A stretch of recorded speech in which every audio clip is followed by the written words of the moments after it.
మధ్య సుప్రీంకోర్టు మహిళలకు అత్యున్నతమైన జడ్జిమెంట్ ఇస్తూ హిందూ కుటుంబ వ్యవస్థలో పురుషులతో సమానంగా స్త్రీలకు కూడా ఆస్తిలో సమాన వాటా ఇవ్వడం జరిగింది ఈ జడ్జిమెంట్ ద్వారా.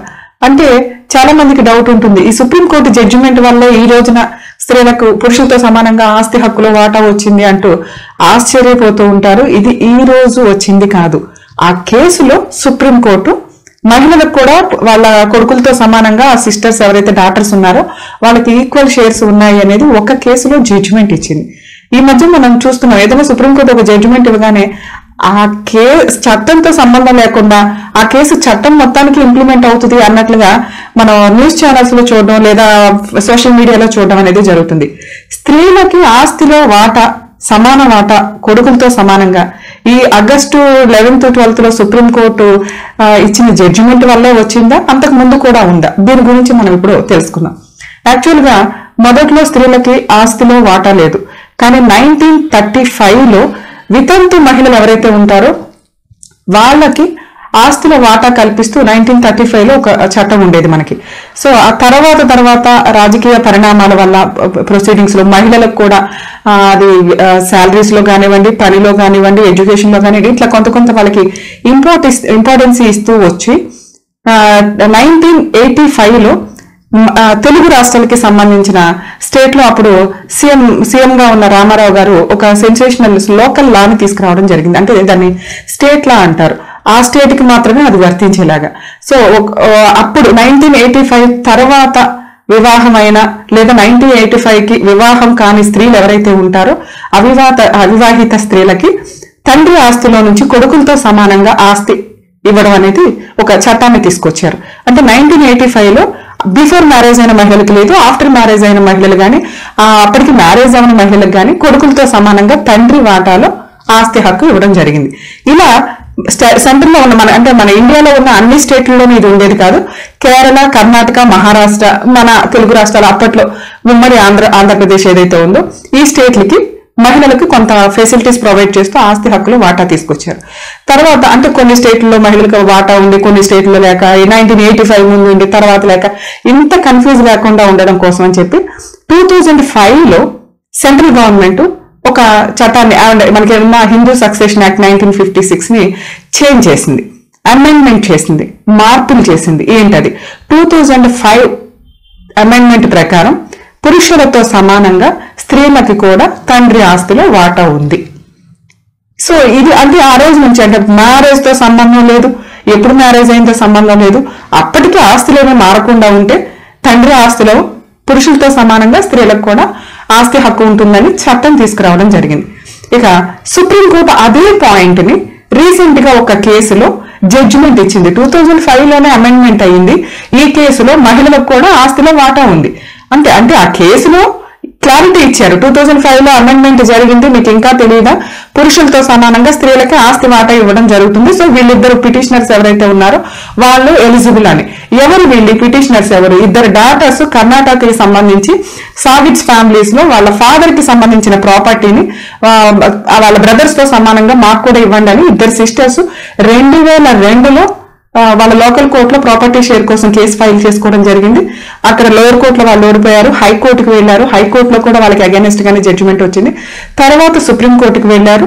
రీసెంట్ గా 2020 August 11th 3 bench judge Arun Kumar గారు దీనికి సెక్షన్ 6 లో ఏదైతే అమెండ్మెంట్ 2005లో వచ్చిందో దాన్ని సెన్సేషనల్ చేస్తూ పురుషులతో సమానంగా కొడుకులతో సమానంగా స్త్రీలకి కూడా ఆస్తిలో వాటా ఉంది తండ్రి ఆస్తిలో అనేది హిందూ సక్సెషన్ యాక్ట్ లో వచ్చిన అమెండ్మెంట్స్ ఇంకొకసారి హైలైట్ చేస్తూ లేడీస్ కి ఫేవర్ గా జడ్జిమెంట్ ఇవ్వడం జరిగింది. అంటే జడ్జిమెంట్ ద్వారా మనకి చట్టంలో మార్పు రాలేదు, మనకి 2005లోనే ఈ రైట్స్ ఉన్నాయి. పూర్తిగా వీటి గురించి ఎవరికి తెలియక అరే ఈ రోజు జడ్జిమెంట్ వచ్చిందంటే సుప్రీంకోర్టు అందరికీ ఇచ్చేసింది అన్న పొజిషన్ లో మాట్లాడుతున్నారు. ఉన్న చట్టంలో పాయింట్స్ తీసే సుప్రీంకోర్టు ఎప్పుడు కూడా సెన్సేషనల్ జడ్జిమెంట్స్ ఇవ్వడం జరుగుతుంది. ఒకవేళ చట్టాన్ని మార్చాల్సిన పరిస్థితి వస్తే కనుక ఎప్పుడన్నా పిల్స్ కానీ ఇట్లాంటి ఫైల్ అయినప్పుడు వాటికి సంబంధించి సుప్రీంకోర్టు అనేది అమెండ్మెంట్స్ ఫార్వర్డ్ చేయండి అని పార్లమెంట్ కానీ లోక్సభ రాష్ట్రసభ శాసనసభకి కానీ లోక్సభ రాజ్యసభలకు కానీ పంపించడం అనేది రెగ్యులర్ గా జరుగుతూ ఉంటుంది. అంటే అమెండ్మెంట్ జరిగిన తర్వాతే చట్టంలో ఉన్న వాటిని సుప్రీంకోర్టు హైలైట్ చేస్తూ ఆ పార్టీస్ కి ఫేవరబుల్ గా జడ్జిమెంట్స్ ఇవ్వడం అనేది ఎప్పుడు కామన్ గా జరుగుతూ ఉంటుంది. ఫైనల్ గా 2005 నుంచి అంటే ప్రతి ఒక్కళ్ళు హిందూ మహిళలు తెలుసుకోవాల్సింది ఏంటంటే 2005లో హిందూ సక్సెషన్ యాక్ట్ లో వచ్చిన మార్పు 2005 నుంచి ముందు గాని తర్వాత గాని ఉన్న మహిళలు ఎవరైనా ఉంటే ఆ ఆస్తి తండ్రికి సంబంధించిన ఆస్తిలో వాళ్ళ కొడుకులతో సమానంగా అంటే వాళ్ళ బ్రదర్స్ తో సమానంగా వీళ్ళకి కూడా ఈక్వల్ షేర్స్ ఉన్నాయి. సో ఇది చట్టం. మరి మన కల్చర్ ప్రొసీడింగ్స్ ఎట్లా ఉంటాయి? చట్టం ప్రకారం మనకి రైట్స్ వచ్చినాయి కాబట్టి మనం చట్టం ప్రకారం వెళ్ళిపోయి కేసు ఫైల్ చేసుకుని తెచ్చేసుకోవచ్చా? ఏ ప్రాపర్టీస్ మీద ఈ రైట్స్ ఉంటున్నాయి? రూల్ ప్రకారం సెల్ఫ్ ఎక్వైర్డ్ ప్రాపర్టీ ఏదైతే ఉంటుందో అది వాళ్ళ ఇష్టం అండి. అంటే తండ్రి సెల్ఫ్ ఎక్వైర్డ్ ప్రాపర్టీ ఆయన ఇష్టం. ఆయన బతుకున్న కాలంలో ఆయన ఎవరికైనా రాసుకోవచ్చు. ఎవరికి రాస్తే వాళ్ళకే వెళ్తాయి తప్ప అంటే కూతురికి రాస్తే కూతురికే వెళ్తుంది, కొడుకులకి రాస్తే కొడుకులకి, లేదా ఆశ్రమాలకి రాసుకుంటే ఆశ్రమాలకే వెళ్తుంది తప్ప ఈ ఆస్తి చట్ట ప్రకారం మాకు కూడా వాటా ఉంది మాకు ఇవ్వండి అని అడిగి కొడుకులు గాని కూతుర్లు గాని అడిగే హక్కు లేదు. సో ఆయన ఒకవేళ రాయకుండా ఎవరికి ప్రాపర్టీస్ రాయకుండా వీలునామా రాయకుండా చనిపోతే ఆ ఆస్తిలో పురుషులకి స్త్రీలకి సమాన వాటా ఉంటుంది. సో అది కూడా కొన్ని సందర్భాలు ఎలా ఉంటాయంటే ఇప్పటిదాకా మన కల్చర్ లో స్త్రీలకు ఆస్తి హక్కు లేకపోవడం వల్ల ఎంతో కాలం నుంచి 2005లో వచ్చినప్పటికీ కూడా ఇప్పటికీ కొన్ని ఎడ్యుకేటెడ్ ఫ్యామిలీస్ ఇట్లాంటి వాటిలో ముందే వాళ్ళు చెప్తూ ఉంటారు, మాకు ఒక 10 ఎకరాలు ఉంది, 2 ఎకరాలు పెళ్లి టైంలో అమ్మాయికి ఇస్తాం, లేదా మా తదనంతరం అమ్మాయికి ఇస్తాము అని చెప్పిన వాటికి సంబంధించి భవిష్యత్తులో కూతుర్లు అడిగి తెచ్చుకోవడం కానీ ఒకవేళ ఫాదర్ ఇస్తాను అన్నా కానీ కొడుకులు ఇవ్వకపోతే ఆయన చనిపోయిన తర్వాత కూతుర్లు ఆ 2 ఎకరాల కోసం కానీ లేదా ఈక్వల్ షేర్ కోసం కానీ కోర్టులకు వెళ్ళటం అనేది కామన్ గా జరుగుతుంది. సో ఇక్కడ ప్రొసీడింగ్స్ లో ఒకవేళ తండ్రి రాసేస్తే రాదు. ఇప్పుడు సుప్రీంకోర్టు ఇచ్చిన జడ్జిమెంట్స్ క్లారిటీ ఏంటంటే తండ్రి స్వార్జితం ఎవరికి రాయకుండా ఏదైతే కొడుకులతో సమానంగా కూతుర్లు తీసుకోవచ్చు. అలాగే యాన్సిస్టర్స్ ప్రాపర్టీ ఉంటే యాన్సిస్టర్స్ ప్రాపర్టీలో కూడా కొడుకులతో సమానంగా కూతుర్లు కూడా అంటే మనవాళ్ళు మనవరాలు ఈక్వల్ గా తీసుకోవడానికి రైట్స్ ఉంటాయి అని. ఏ రైట్స్ ఇవి? ఎవరికి రాయకుండా అలాగే ఉన్న ప్రాపర్టీస్ కి సంబంధించి ఒకవేళ ఎవరికైనా రాసేస్తే వాళ్ళ సెల్ఫ్ ఎక్వైర్డ్ ప్రాపర్టీలు కానీ యాన్సిస్టర్స్ గా కానీ ఆ రాసేసినవి వీళ్ళు ఫైట్ చేయడానికి ఏమి ఉండదు. ఎందుకంటే ఆల్రెడీ వాళ్ళ ఇష్ట ప్రకారం వాళ్ళ స్వార్జితాన్ని వాళ్ళు వేరే వాళ్ళకి రాసుకున్నారు కాబట్టి. రాయని ప్రాపర్టీ విషయంలో ఈ రోజున ఇవి ఎట్లా అవుతున్నాయంటే అంటే నరాల్లో మహిళలకు ఆస్తి హక్కు ఇవ్వకూడదు అనేది మన కుటుంబ వ్యవస్థలో ఉంటుంది. అంటే ఇవ్వకూడదని వేరే ఉద్దేశం కాకపోయినప్పటికీ కల్చర్ లో ఎలా ఉందంటే మహిళలు పెళ్లి టైంలో డౌరీ రూపంలో వాళ్ళు ఏదైతే తీసుకుని వెళ్ళగలరో ఆస్తులు ఉన్నా లేకపోయినా డౌరీ రూపంలో కొంత తీసుకుని వెళ్ళడం జరుగుతుంటుంది. వాళ్ళు పెళ్లి చేయాలి కాబట్టి గోల్డ్ రూపంలో డౌరీ రూపంలో కొంచెం చిన్న ప్రాపర్టీస్ రూపంలో కానీ. సో చదివించడం ఈక్వల్ అయినప్పటికీ కూడా ప్రాపర్టీస్ ఉండేది ఒక ఇల్లు లేకపోతే 2 ఎకరాలు అయినప్పుడు మా తదనంతరం కొడుకే చూసుకోవాలి. అంటే తల్లిదండ్రులు చూసుకునే బాధ్యత కొడుకు అనేది మన ఇట్లా ప్రాసెస్ నడుస్తూ ఉంది కాబట్టి కొడుక్కి ఇచ్చేయడం మేజర్ పార్ట్ కొడుక్కి ఇవ్వడము నామినల్ గా దానికి కూతురికి ఇవ్వాల్సినవి అన్ని కూడా ఆ టైంలో కూతురి పెళ్లి టైంలో ఇచ్చేసి పంపించడం అనేది జరుగుతుంది. ఎందుకంటే రేపొద్దుట కోడలు వస్తుంది ఈ ప్రాపర్టీస్ ని చూసే అమ్మాయిని సంబంధాలు రావడం అనేది జరుగుతుంది. సో రేపొద్దుట ఏదైనా అటు ఇటు అయినా వీళ్ళకి ఒక ప్రాపర్టీ ఉంటుంది కాబట్టి బాధ్యతగా తినగలుగుతారు అనేది ఆ ప్రాపర్టీని చూసి సంబంధాలు అనేది వస్తాయి కాబట్టి భవిష్యత్తులో ఈ తల్లిదండ్రులను చూసుకునే బాధ్యత కూడా కొడుకు కోడల మీదే ఉంటుంది కాబట్టి కామన్ గా కొడుకులు తీసుకోవడం అనేది జరుగుతుంది. ఒకవేళ తల్లిదండ్రులు పలానా ప్రాపర్టీని కూతురికి ఇస్తాము అంటే వాళ్ళు ఉన్న టైంలో రాయించుకోవడం బెటర్.